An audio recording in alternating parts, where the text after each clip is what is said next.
আসসালামু আলাইকুম।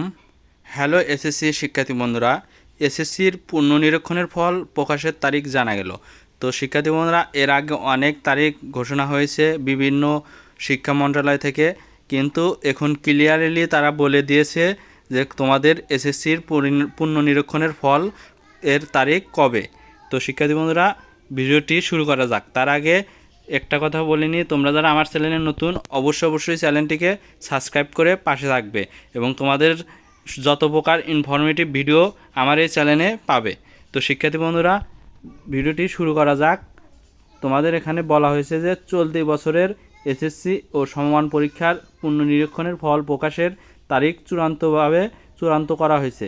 আগামী 11 জুন এ ফল প্রকাশ করা হবে, অর্থাৎ তোমাদের আগামী 11 জুন ফল প্রকাশ করা হবে, এটা ক্লিয়ারলি তারা বলে দিয়েছে। তো আন্তঃশিক্ষা বোর্ড সমন্বয় কমিটির সভাপতি এবং ঢাকা শিক্ষা বোর্ডের চেয়ারম্যান অধ্যাপক তপন কুমার সরকার দ্য ডেইলি ক্যাম্পাসকে এ তথ্য নিশ্চিত করেছেন।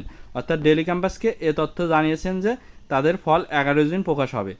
অধ্যাপক তপন কুমার সরকার আজ বৃহস্পতিবার 30 মে বলেন, এবার সব বোর্ডের পুনর্নিরীক্ষণের ফল একযোগে প্রকাশ করা হবে। অর্থাৎ তোমাদের যত প্রকার বোর্ড রয়েছে যতগুলো, সব বোর্ডে একসাথে পুনর্নিরীক্ষণের ফল প্রকাশ করা হবে। তো আগামী 11 জুন ফল জানা যাবে। এবার ঢাকা বোর্ডে 1,79,000 উত্তরপত্র নিরীক্ষার আবেদন পড়েছে বলে জানান তিনি।